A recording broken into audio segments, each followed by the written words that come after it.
Hello दोस्तों, मैं जवान सिंह स्वागत करता हूं आपका आज की वीडियो में। दोस्तों, आज हम बात करने वाले हैं टॉप 3 मल्टी कैप कैटेगरी के म्यूचुअल फंड्स के बारे में। तो ये जो मल्टी कैप कैटेगरी के म्यूचुअल फंड्स होते हैं, ये उन इन्वेस्टर्स के लिए सूटेबल रहते हैं जो डाइवर्सिफाइड पोर्टफोलियो चाहते हैं मार्केट कैप के हिसाब से। तो मल्टी कैप कैटेगरी में फंड मैनेजर्स को ये रिस्ट्रिक्शन होती है कि उन्हें 65% तो केवल इक्विटी में ही निवेश करना है, शेयर मार्केट में ही पैसा लगाना है। और अगर हम मार्केट कैप के हिसाब से बात करें तो हर एक कैटेगरी में स्मॉल कैप, मिड कैप और लार्ज कैप में कम से कम 25% की एलोकेशन रखनी होती है। तो इस प्रकार से तीनों मार्केट कैप्स में एक्सपोजर लेकर एक डाइवर्सिफाइड पोर्टफोलियो बिल्ड किया जाता है। और मल्टी कैप म्यूचुअल फंड का ये फायदा होता है कि आपको अलग अलग स्मॉल कैप, मिड कैप और लार्ज कैप में एलोकेशन करने की जरूरत नहीं पड़ती। एक ही म्यूचुअल फंड में आपको तीनों मार्केट कैप्स का एक्सपोजर मिल जाता है। तो आइए शुरू करते हैं इन टॉप 3 मल्टी कैप कैटेगरी के म्यूचुअल फंड्स का डिटेल रिव्यू, जिसमें पहले नंबर पे आता है आईसीआई प्रूडेंशियल का multi cap fund direct growth.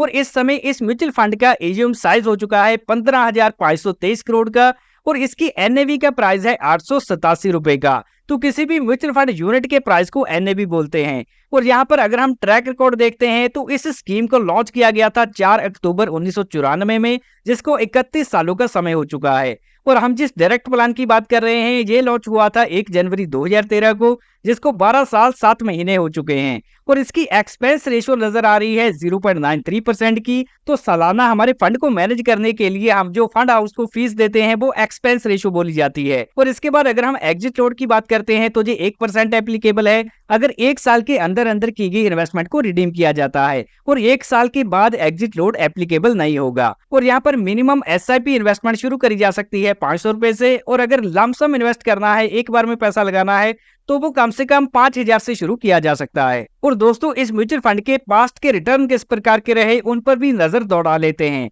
तो जिसमें 6 महीनों के रिटर्न है 12.54% के और कैटेगरी की एवरेज है 15.16% की। और वहीं अगर हम 1 साल के रिटर्न देखते हैं तो ये नेगेटिव में है -1.89% के और कैटेगरी की एवरेज है -0.85% की। और 3 सालों के एनुअलाइज रिटर्न यहाँ पर हमें देखने को मिल रहे हैं 21.54% के और कैटेगरी की एवरेज है 20.68% की। तो 3 सालों की जो एवरेज ग्रोथ परसेंटेज है वो इस म्यूचुअल फंड ने 21.5% की निकाल के दी है। और इसके बाद अगर हम 5 सालों का डाटा देखें, ये है 24.26% और कैटेगरी एवरेज है 24.89%। और पिछले 10 सालों में इस म्यूचुअल फंड ने 15.70% के एनुअलाइज रिटर्न जनरेट किए और वहीं कैटेगरी की एवरेज 16.07% की रही है। तो यहाँ पर हमें इस म्यूचुअल फंड की जो पास्ट परफॉर्मेंस है वो अच्छी दिखाई दे रही है। और अगर हम एसेट एलोकेशन की बात करते हैं तो यहाँ पर इक्विटी में 91.8%, कैश में 6.5% और डेट में इनके पास 1.6% अवेलेबल है। और मार्केट कैप के हिसाब से देखें तो लार्ज कैप कंपनीज में निवेश किया गया है 41.59% का और मिड कैप कैटेगरी में 24.78 और स्मॉल कैप कैटेगरी में भी 25.47% की एलोकेशन रखी गई है। तो मल्टी कैप कैटेगरी के हिसाब से डाइवर्सिफिकेशन बेहतर दिखाई दे रही है। और दोस्तों, इस म्यूचुअल फंड की टॉप होल्डिंग कंपनीज में सबसे पहले नाम आता है आईसीआई बैंक का 5.73% की एलोकेशन है। इसके बाद है रिलायंस इंडस्ट्रीज 4%, हिंदुस्तान यूनिलीवर 3% और सन फार्मास्यूटिकल में भी 3% की एलोकेशन रखी गई है। और इसके बाद टॉप सेक्टर्स में शामिल है financial sector 19%, energy 9.81, health care 8.37 और कंस्ट्रक्शन सेगमेंट में 7% की एलोकेशन रखी गई है। और इस म्यूचुअल फंड की पोर्टफोलियो पोजीशन पर ध्यान केंद्रित करें तो यहाँ पर हमें नंबर ऑफ स्टॉक दिखाई दे रहे हैं 111।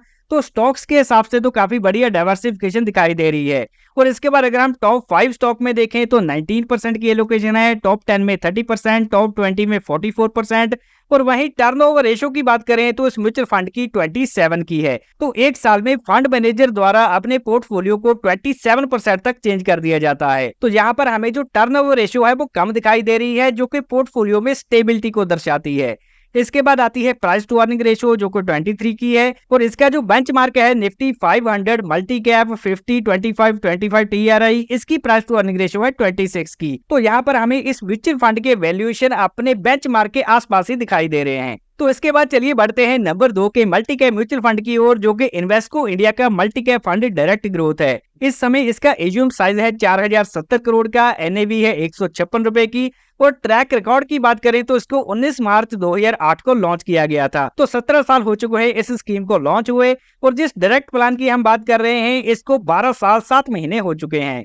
और यहाँ पर हमें एक्सपेंस रेशियो दिखाई दे रही है 0.68% की, और एग्जिट लोड देखें तो यहाँ 1% एप्लीकेबल है अगर एक साल के अंदर अंदर की गई इन्वेस्टमेंट का 10% से ऊपर रिडीम किया जाता है, और अगर एक साल के बाद रिडीम करते हैं तो एग्जिट लोड नहीं लगेगा। और इस म्यूचुअल फंड द्वारा जिस बेंचमार्क इंडेक्स को फॉलो किया जाता है वो है Nifty 500 multi cap 50 25 TRI index. और यहाँ पर मंथली एसआईपी शुरू करी जा सकती है 500 रुपए से, और अगर किसी को लमसम इन्वेस्ट करना है तो वो 1000 से शुरू हो सकता है। और अगर हम हिस्टोरिकल परफॉर्मेंस की बात करते हैं तो पिछले 6 महीनों में इस म्यूचुअल फंड ने 14.20% के और कैटेगरी की एवरेज 15.16% की रही है, और वहीं पिछले एक साल में -1.68% के और कैटेगरी के रिटर्न रहे हैं -0.85% के, और पिछले 3 सालों की जो एवरेज ग्रोथ परसेंटेज है वो 20.57% की रही, और कैटेगरी की एवरेज 20.68% की।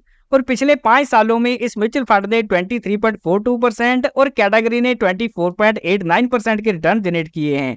और जहां पर हमें पिछले 10 सालों के बड़े टाइम फ्रेम में 15.66% के एनुअलाइज्ड रिटर्न दिखाई दे रहे हैं, और कैटेगरी की एवरेज 16.07% की रही है। और जहां बात आती है एसेट एलोकेशन की, तो म्यूचुअल फंड में इक्विटी में निवेश किया गया है 97.8% का, और कैश में इनके पास 2.2% अवेलेबल है। और मार्केट कैप के हिसाब से एलोकेशन को देखें तो लार्ज कैप में 38%, मिड कैप में 33% और स्मॉल कैप में 25% की एलोकेशन रखी गई है। और इसके बाद टॉप होल्डिंग कंपनीज में शामिल है आईसीआई बैंक 5%, ट्रेंट लिमिटेड में 3.79, एचडीएफसी बैंक में 3.75 और Cholamandalam investment and financial company में 3.31% की एलोकेशन रखी गई है। और यहाँ पर टॉप सेक्टर्स में शामिल है सर्विसेज सेक्टर 20%, फाइनेंशियल 20%, हेल्थकेयर 11% और कैपिटल गुड्स में भी 11% की एलोकेशन रखी गई है। और अभी अगर हम पोर्टफोलियो पोजीशन की बात करते हैं तो यहाँ पर नंबर ऑफ स्टॉक हैं 67, टॉप 5 स्टॉक्स में 19%, 10 में 30% और 20 में 49% की एलोकेशन रखी गई है। और यहाँ पर इस म्यूचुअल फंड की पोर्टफोलियो टर्नओवर रेशियो है 112% की,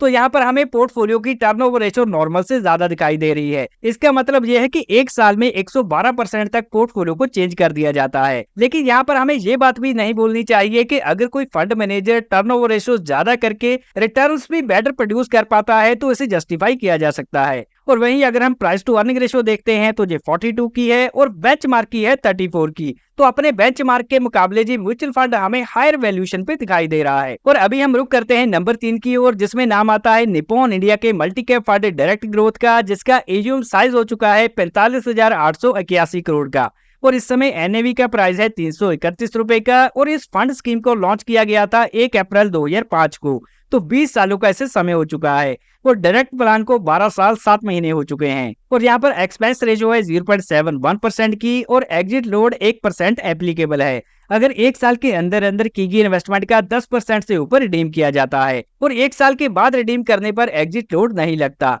और इस म्यूचुअल फंड का बेंचमार्क इंडेक्स है Nifty 500 multi cap 50 25 TRI index, और यहाँ पर मंथली एसआईपी 500 रुपए से शुरू करी जा सकती है, और अगर लमसम इन्वेस्ट करना है तो जी 1000 रुपए से शुरू किया जा सकता है। और हिस्टोरिकल रिटर्न्स की बात करते हैं तो पिछले 6 महीनों के रिटर्न हैं इस म्यूचुअल फंड के 17.96% के, और कैटेगरी के हैं 15.5% के।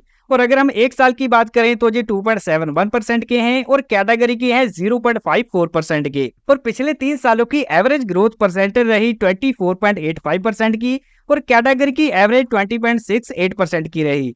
और 5 सालों के रिटर्न्स देखते हैं तो ये 29.88% के हैं, और कैटेगरी के हैं 25.26% के। और पिछले 7 सालों में इस म्यूचुअल फंड ने 18.34% के और कैटेगरी के रिटर्न 17.12% के रहे। और अगर हम 10 सालों के बड़े टाइम फ्रेम में देखते हैं तो इस म्यूचुअल फंड ने 16.20% के और कैटेगरी ने 16.26% के एनुअलाइज्ड रिटर्न जनरेट किए हैं। तो यहाँ पर आप देख सकते हैं कि मीडियम टर्म में भी और लॉन्ग टर्म में भी इस म्यूचुअल फंड ने काफी बेहतर परफॉर्म किया है। और जहाँ एसेट एलोकेशन में इक्विटी में 98% और कैश में 1.9% अवेलेबल है। और इसके बाद अगर हम मार्केट कैप के हिसाब से देखते हैं तो लार्ज कैप कंपनीज में 44%, मिड कैप में 26% और स्मॉल कैप में भी 26% की एलोकेशन रखी गई है। और यहाँ पर टॉप होल्डिंग कंपनीज में सबसे पहले नाम आता है एचडीएफसी बैंक का 5.28% और एक्सिस बैंक 3.75%, जीई वर्नोवा टी&डी इंडिया लिमिटेड में 3.5% और आईसीआई बैंक में 3.5% की एलोकेशन रखी गई है। और इसके बाद टॉप सेक्टर्स में है financial sector 25%, services 17%, capital goods 12%, और एनर्जी सेक्टर में भी 9% की एलोकेशन रखी गई है। और निप्पॉन इंडिया के मल्टी कैप फंड का अगर हम पोर्टफोलियो पोजीशन देखते हैं तो यहाँ पर नंबर ऑफ स्टॉक हमें 130 दिखाई दे रहे हैं। तो स्टॉक्स के हिसाब से काफी बढ़िया डाइवर्सिफिकेशन बनी हुई है। और यहाँ पर टॉप 5 स्टॉक्स में 19%, 10 में 30% और टॉप 20 में 46% एलोकेट किया गया है। और टर्नओवर रेशो यहाँ में दिखाई दे रही है 19% की। तो फंड मैनेजर्स द्वारा पोर्टफोलियो में बहुत ही कम चेंजेस करके buy and hold strategy follow की जाती है और लॉन्ग टर्म इन्वेस्टमेंट की जाती है। इसके बाद बात करते हैं प्राइस टू अर्निंग रेशियो की, जो कि 29 की है और इसके बेंचमार्क की है 32 की। तो बेंचमार्क के मुकाबले जी म्यूचुअल फंड रीजनेबल वैल्यूएशन पे दिखाई दे रहा है। और दोस्तों अभी हम देखने वाले हैं इन तीनों म्यूचुअल फंड्स ने पिछले 5 सालों में किस प्रकार के रिटर्न जनरेट किए। तो यहाँ पर 5 सालों के चार्ट आपके सामने हैं, जिसमें इन्वेस्को इंडिया के मल्टी कैप फंड ने 189% के और आईसी पोटेंशियल के मल्टी कैप ने 196% के और निप्पॉन इंडिया का जो मल्टी कैप फंड है इसने 263% के रिटर्न जनरेट किए हैं। और पिछले 5 सालों के अगर हम एनुअलाइज्ड रिटर्न देखते हैं तो यहाँ पर इन्वेस्को इंडिया के हैं 24% के, आईसी पोटेंशियल के हैं 24.7% के और जो निप्पॉन इंडिया का मल्टी कैप फंड है इसने 30% के एनुअलाइज्ड रिटर्न जनरेट किए हैं। तो दोस्तों यहाँ तक हमने इन तीनों मल्टी कैप म्यूचुअल फंड्स के बारे में डिटेल में समझ लिया है और अभी हम फोकस करने वाले हैं कंक्लूजन पर कि इन तीनों म्यूचुअल फंड्स में कौन कौन सी विशेषताएं हैं। तो यहाँ पर अगर हम सबसे पहले देखते हैं तो हमें लोअर एक्सपेंस रेशो देखने को मिल रही है कैटेगरी के मुकाबले। तो तीनों ही म्यूचुअल फंड्स की जो एक्सपेंस रेशो है वो लोअर लेवल पे है। और इसके बाद अगर हम रिटर्न्स की बात करते हैं तो पिछले 1 साल में और 3 साल में इन तीनों ही म्यूचुअल फंड्स ने अपनी कैटेगरी एवरेज को बीट किया है।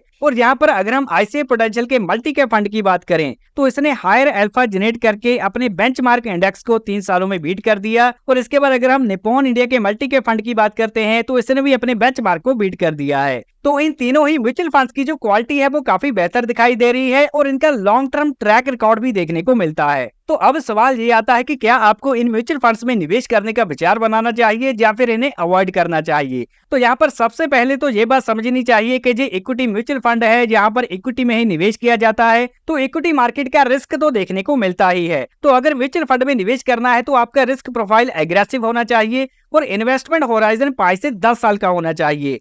और जो इन्वेस्टर चाहते हैं कि उन्हें स्मॉल कैप, मिड कैप और लार्ज कैप के कॉम्बिनेशन में निवेश करना है उनके लिए ये म्यूचुअल फंड सूटेबल रह सकता है। तो इन सभी बातों को ध्यान में रखने के बाद आप ऐसे म्यूचुअल फंड्स में निवेश करने का विचार बना सकते हैं। और अभी हम डिस्क्लेमर देख लेते हैं। तो दोस्तों ये जो म्यूचुअल फंड इन्वेस्टमेंट है ये बाजार जोखिमों के अधीन होती है और इसमें मिलने वाले रिटर्न्स की कोई भी गारंटी नहीं होती। और किसी भी म्यूचुअल फंड की पास्ट परफॉर्मेंस ये इंडिकेट नहीं करती कि आने वाले सालों में भी उसी प्रकार के रिटर्न मिलेंगे। और हमारे द्वारा किसी भी इन्वेस्टमेंट स्कीम को प्रमोट नहीं किया जाता क्योंकि हमने ये वीडियो बनाया है केवल एजुकेशन पर्पस के लिए। तो कोई भी इन्वेस्टमेंट करने से पहले अपने फाइनेंशियल एडवाइजर से कंसल्ट करें और इन्वेस्टमेंट से रिलेटेड सभी डॉक्यूमेंट्स को ध्यान से पढ़ें।